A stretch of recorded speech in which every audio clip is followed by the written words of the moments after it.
I begin my talk from a transmission point. A point? A point of transmission and node. reception that opens in both directions. Receiving through the bandwidth that is expanding. But what I didn't expect was becoming more attuned to what I didn't yet know.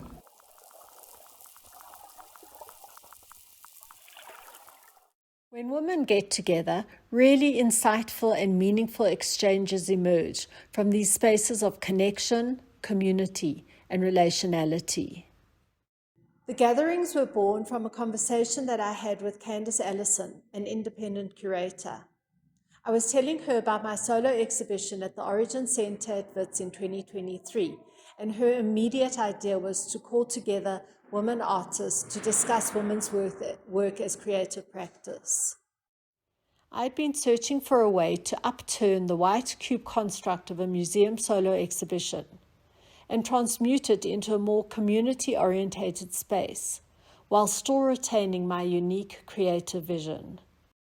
I had been grappling with how I turn a solo museum exhibition into a communal space, into a space of dialogue and an interweaving of different stories and different perspectives, not only my own.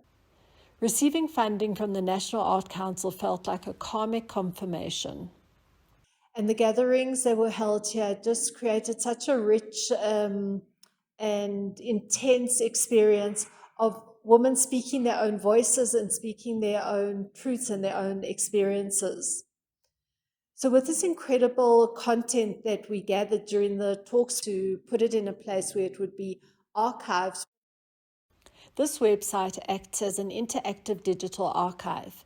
It is both a living repository of the gatherings that included 25 artist women and artist mothers, mainly from South Africa, plus other thinkers. We gathered to consider women's work as creative practice. This website is also a thoughtful reflection on the gatherings. It also is a living repository that pulls together this community of incredible artists, introducing each one of them individually.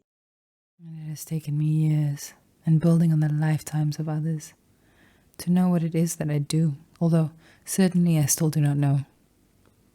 Except to walk the gentle and urgent path laid out for me. In full trust, I place one foot in front of the other hand. I began my PhD 3 months postpartum in a state of liquid mess. The 4 sub-themes that led the discussions emerged from my solo exhibition, Reweaving Mother Other.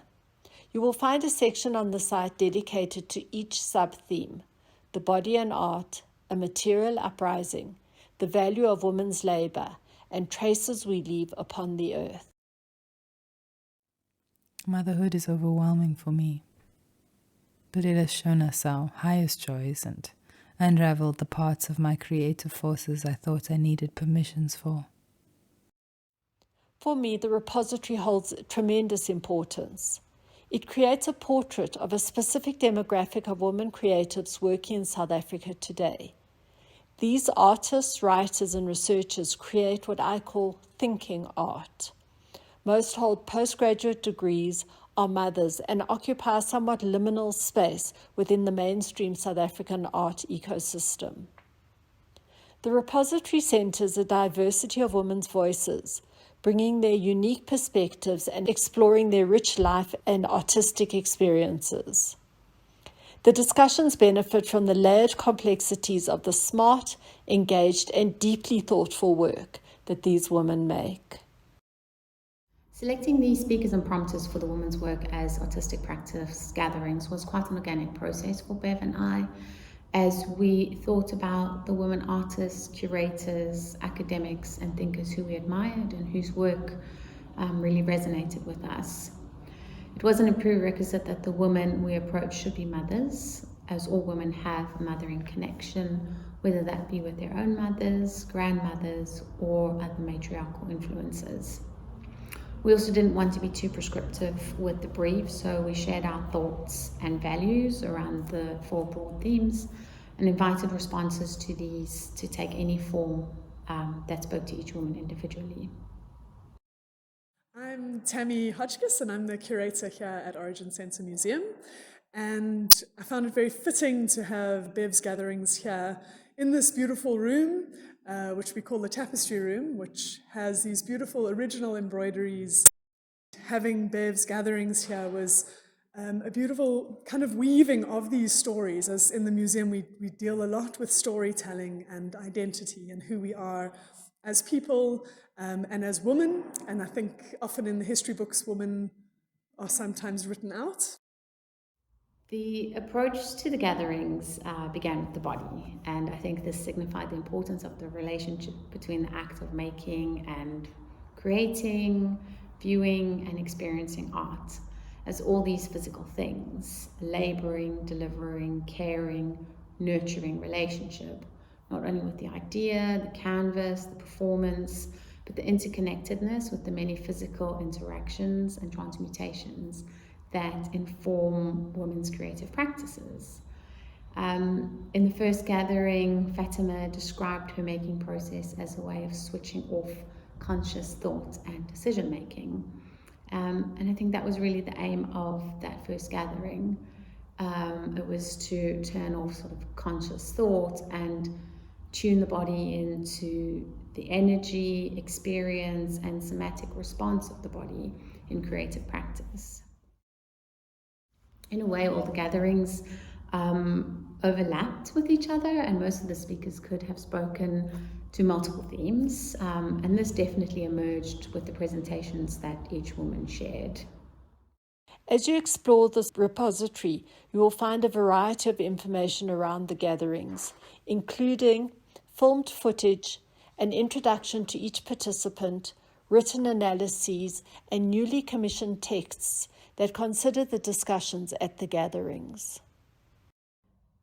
As a site of interest for academic, artistic, and curatorial research, the creative gatherings showcase a varied selection of South African women artists, artist women, academics, and thinkers working at this moment in time. Their contributions, which take the form of practice-based accounts and artistic and speculative proposals, serve to provoke, question, and reframe how we exist in the world as individuals, in community, and in relation to all other living things. Through the act of acknowledging, celebrating, documenting, preserving and sharing these discussions, we hope the online archive of the gatherings and the reflective essays that we've commissioned afterwards will serve as a bridge between real-world conditions of care and women's work as a caretaking artistic practice. We see the website as a living archive and hopefully an open source repository with the future potential of providing a collaborative space where we can continue to discuss, debate, and showcase artist-led curiosity as a source of generative insights and knowledge. The gatherings unfolded in a generous way based on the value system we relied on, which we divided into 4 areas. The first was to create a nurturing and supportive space for all. We wanted to create a space of mutual respect, integrity, and tolerance. It was a space of kindness and humility that guides an openness to questioning who and what we are, based on shared and individual experiences. And we wanted to create a space for orientation towards developing a network, tribe, support structure, whatever you want to call it. But this space for artist women, artist mothers, and academics to really feel, I think, seen and heard and understood in some way. This is something I delve more deeply into in my text for the online archive.